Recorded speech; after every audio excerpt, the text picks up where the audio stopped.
ബേസിൽ Joseph പറഞ്ഞ പോലെ ഇത്രയും ബ്യൂട്ടിഫുൾ ആയ ഒരു സ്ഥലം, കേരളത്തിലെ തന്നെ one of the best nature beauty തന്നെയാണ് നമ്മുടെ മൺട്രോ തുരുത്ത്. നമ്മൾ ഇന്ന് പോയത് മൺട്രോ തുരുത്തിലേക്കാണ്. കായലും കണ്ടൽക്കാടുകളും ആസ്വദിച്ച് തോണിയിലൂടെയുള്ള യാത്ര മനസ്സിനെ വല്ലാത്ത സന്തോഷം നൽകിയ ഒന്നായിരുന്നു. നമ്മൾ അവിടെ ചെന്നപ്പോൾ തന്നെ ഒരു ചേട്ടനെ പരിചയപ്പെട്ടു. ഇവിടെ പേ പാർക്ക് ചെയ്യാനുള്ള സൗകര്യമുണ്ട്. എന്നാൽ ചേട്ടൻ നമുക്ക് മറ്റൊരു സ്ഥലം കാണിച്ചു തന്നിരുന്നു. അവിടെ പാർക്ക് ചെയ്തിട്ട് നേരെ ഞങ്ങൾ വള്ളത്തിനടുത്തേക്ക് പോയി.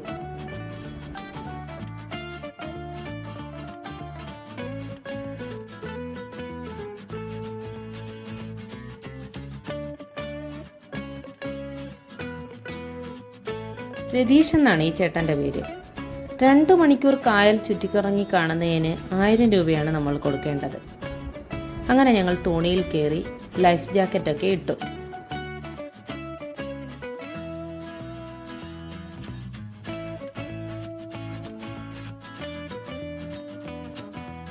എട്ട് ദ്വീപുകൾ അടങ്ങിയ ഒരു ദ്വീപ് കൂട്ടായ്മയാണ് ഈ തുരുത്ത്. കൃഷി, മത്സ്യബന്ധനം, വിനോദസഞ്ചാരം ഇവയൊക്കെയാണ് ഇവിടുത്തുകാരുടെ ഉപജീവന മാർഗം. 1810 മുതൽ 15 വരെ തിരുവിതാംകൂറിന്റെ ദിവാനായിരുന്നു കേണൽ ജോൺ മൺട്രോ. അദ്ദേഹം അന്ന് നിലനിന്നിരുന്ന അടിമത്തം അവസാനിപ്പിക്കുകയും കാർഷിക രംഗത്ത് പുത്തൻ പരിഷ്കാരങ്ങൾ കൊണ്ടുവരികയും ചെയ്തു. അദ്ദേഹത്തിന്റെ ഓർമ്മയ്ക്കായി ചർച്ച് മിഷനറിയാണ് തുരുത്തിന് ഈ പേരിട്ടത്.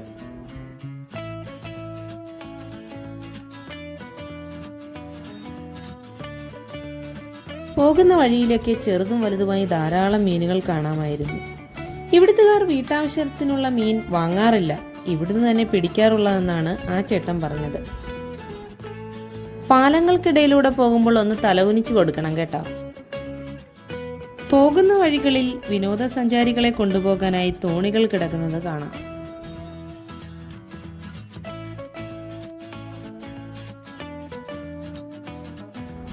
ഒരു കുഞ്ഞൻ കുളക്കോഴി ഇടയ്ക്കിടയ്ക്ക് ഞങ്ങളെ എത്തി നോക്കുന്നുണ്ടായിരുന്നു.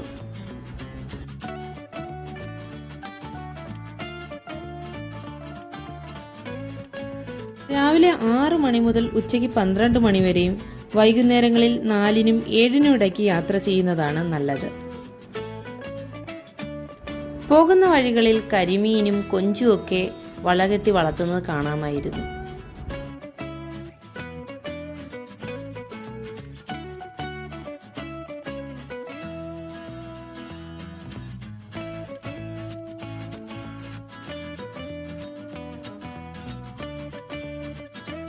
ധാരാളം ചതുപ്പുകളും ചെറുതുരുത്തുകളുമുള്ള മൺട്രോ തുരുത്ത് കണ്ടൽ വനങ്ങളാൽ സമ്പുഷ്ടമാണ്. കണ്ടലുകളിൽ തന്നെ കുറ്റിക്കണ്ടൻ, എഴുത്താണിക്കണ്ടൻ, പാന്തൻ കണ്ടൽ, നക്ഷത്രക്കണ്ടൽ, ചക്കരക്കണ്ടൽ, പേനക്കണ്ടൽ, ചുരുളിക്കണ്ടൽ എന്നിങ്ങനെ പല കണ്ടലുകളുമുണ്ട്.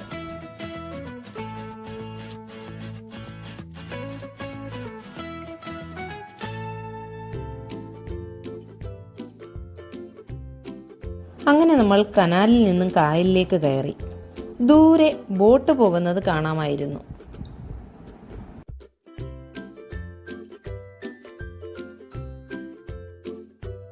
കണ്ടൽ മരങ്ങളും അവയുടെ കൂടെ വളരുന്ന കണ്ടിലതര സസ്യങ്ങളും ഈ പ്രദേശങ്ങളിൽ ഇടതിങ്ങി വളരുന്നുണ്ടായിരുന്നു.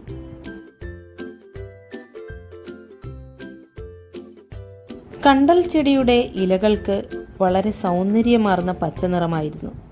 രതീഷേട്ടൻ അവിടെ നിർത്തി ഞങ്ങൾക്ക് കുറച്ച് ഫോട്ടോസൊക്കെ എടുത്തു തന്നു.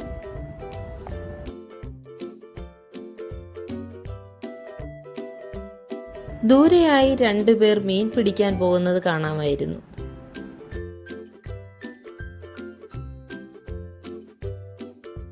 കണ്ടൽ വനങ്ങൾ ജൈവ വൈവിധ്യ കലവറയാണെന്ന് പറയാം. ദേശാടനത്തിനായി എത്തുന്ന കൊക്ക് വർഗത്തിൽപ്പെടുന്ന പക്ഷികൾ മിക്കതും പ്രജനനത്തിനായി കണ്ടൽ വനങ്ങളെ തിരഞ്ഞെടുക്കുന്നു.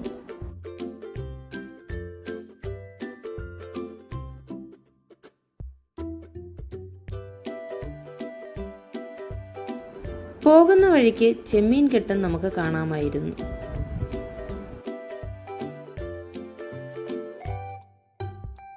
ഭൂമിയിലെ തന്നെ ഏറ്റവും ജൈവസമ്പന്ന ആവാസ വ്യവസ്ഥകളിൽ പ്രധാനപ്പെട്ടവയാണ് കണ്ടൽക്കാടുകൾ. മറ്റൊന്ന് ഉഷ്ണമേഖലാ മഴക്കാടുകളാണ്. ജീവോൽപാദനത്തിന് ഇവ രണ്ടും മുഖ്യ പങ്ക് വഹിക്കുന്നുണ്ട്.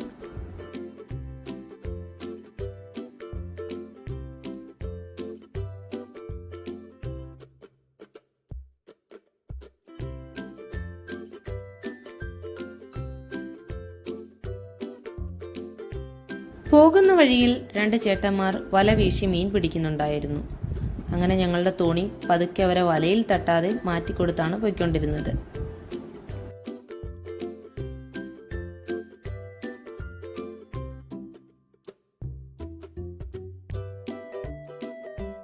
അങ്ങ് ദൂരെയായി കുറച്ചുപേർ കയാക്കിംഗ് നടത്തുന്നത് നമുക്ക് കാണാമായിരുന്നു.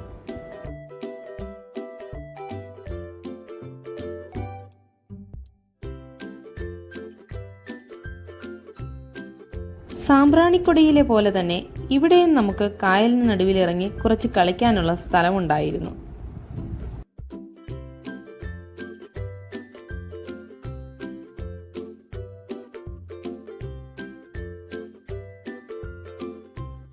അമ്പത്തൊമ്പത് ഇനങ്ങളിലുള്ള കണ്ടലുകൾ ഇന്ത്യയിൽ കാണപ്പെടുന്നു.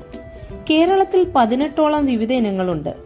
സുനാമി കേരളത്തിലും തമിഴ്നാട്ടിലും കടൽ തീരങ്ങളിൽ ആഞ്ഞടിച്ചപ്പോൾ തമിഴ്നാട്ടിലെ പിച്ചാവാരത്ത് അതിനെ തടഞ്ഞു നിർത്തിയത് കണ്ടൽ പ്രശ്നങ്ങളായിരുന്നു എന്നത് കണ്ടലിന്റെ പ്രാധാന്യം ലോകം അറിയാനിടയാക്കി.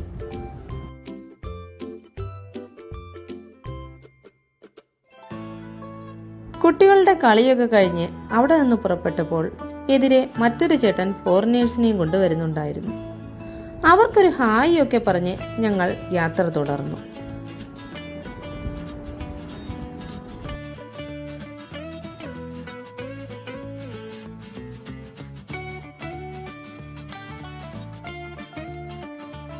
പോകുന്ന വഴിയിൽ ഒരു കൊക്കും പരുന്തും ഇരിപ്പുണ്ടായിരുന്നു. ഞങ്ങൾ അടുത്തെത്തിയപ്പോഴേക്കും പരുന്തൊറ്റ പറക്കൽ.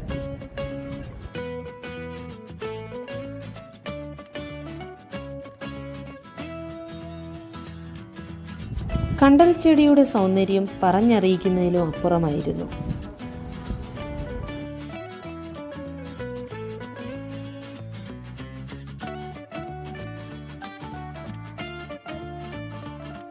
നമ്മൾ വീഡിയോയിലും മറ്റും കാണുന്ന ആ സ്പോട്ട് അതാണ് ഈ കാണുന്നത്. അവിടെ നമ്മൾ നേരത്തെ കണ്ട കയാക്കിംഗ് നടത്തിയവരെ കാണാമായിരുന്നു. അവരോടൊപ്പം കുറച്ച് കുശലാന്വേഷണമൊക്കെ നടത്തി കുറച്ച് ഫോട്ടോസൊക്കെ എടുത്ത് ഞങ്ങൾ യാത്ര തുടർന്നു.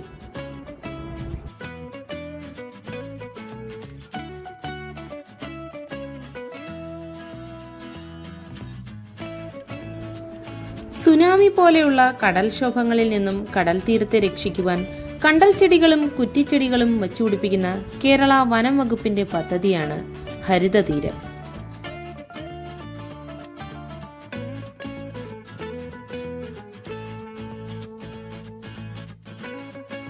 കണ്ടൽ മരങ്ങൾ ആൽമരം പോലെ ചതുപ്പിൽ തായ് വേരുകൾ താഴ്ത്തിറങ്ങി വളരുന്നു. 15 മീറ്റർ ഉയരത്തിൽ വളരാറുണ്ട്.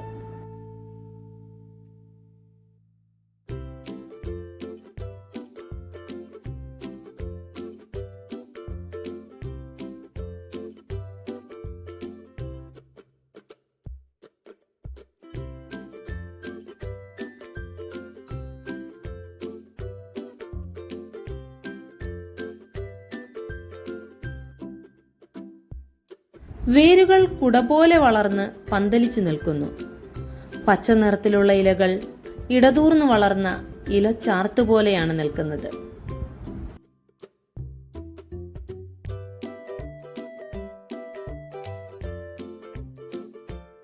കണ്ടൽ ചെടിയുടെ പൂക്കൾക്ക് വെള്ള നിറമാണുള്ളത്. പച്ച നിറത്തിലുള്ള നീണ്ട കായ്കൾ തൂങ്ങി നിൽക്കുന്നത് കാണാം. ഈ വിത്തുകൾ താഴെ വീണാൽ ചെളിയിൽ കുത്തി നിൽക്കും. അതേയിടത്ത് തന്നെ വളരാനും ഇവയ്ക്കാകും. ഡിസംബർ മുതൽ ജൂൺ വരെയാണ് പ്രാന്തൻ കണ്ടലിന്റെ പൂക്കാലം. ഉപ്പ് കൂടിയ തീരങ്ങളിൽ ഇവ യഥേഷ്ടം വളരുന്നു.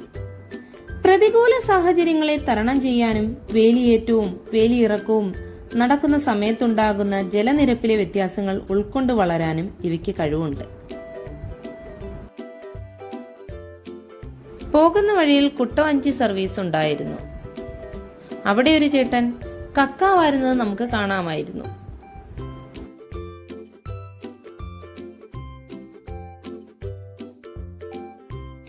ധാരാളം ചതുപ്പുകളും ചെറുതുരുത്തുകളുമുള്ള മൺട്രോത്തുരുത്ത് കണ്ടൽ വനങ്ങളാൽ സമ്പുഷ്ടമാണ്. കണ്ടലുകളിൽ തന്നെ കുറ്റിക്കണ്ടൽ, എഴുത്താണിക്കണ്ടൽ, പ്രാന്തൻ കണ്ടൽ, നക്ഷത്രക്കണ്ടൽ, ചക്കരക്കണ്ടൽ, പേനക്കണ്ടൽ, ചുള്ളിക്കണ്ടൽ എന്നിങ്ങനെ പല കണ്ടലുകളുമുണ്ട്.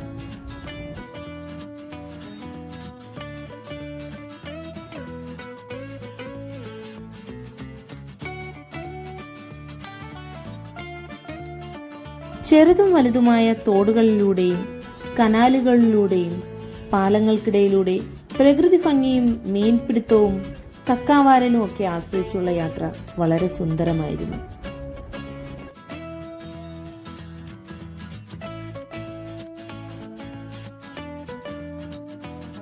നമുക്ക് മുന്നിലായ ഒരു ചേട്ടൻ തോണിയിൽ വിറകും വാങ്ങി പോകുന്നത് കാണാമായിരുന്നു.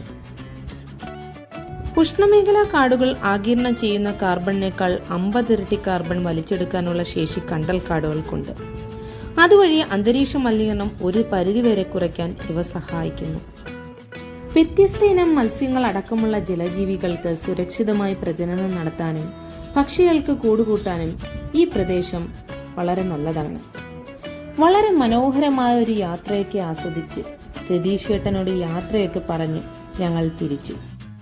ഇവിടെ പോകാൻ ആഗ്രഹിക്കുന്നവർക്ക് ചേട്ടന്റെ നമ്പർ ഞങ്ങൾ ഡിസ്ക്രിപ്ഷനിൽ കൊടുക്കുന്നുണ്ട്.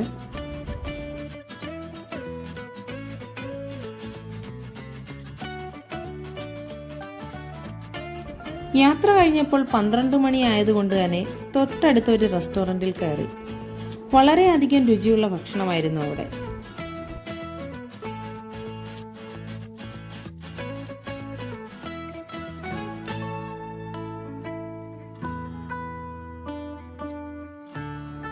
വളരെ മനോഹരമായൊരു ദിവസമായിരുന്നു ഇന്ന്.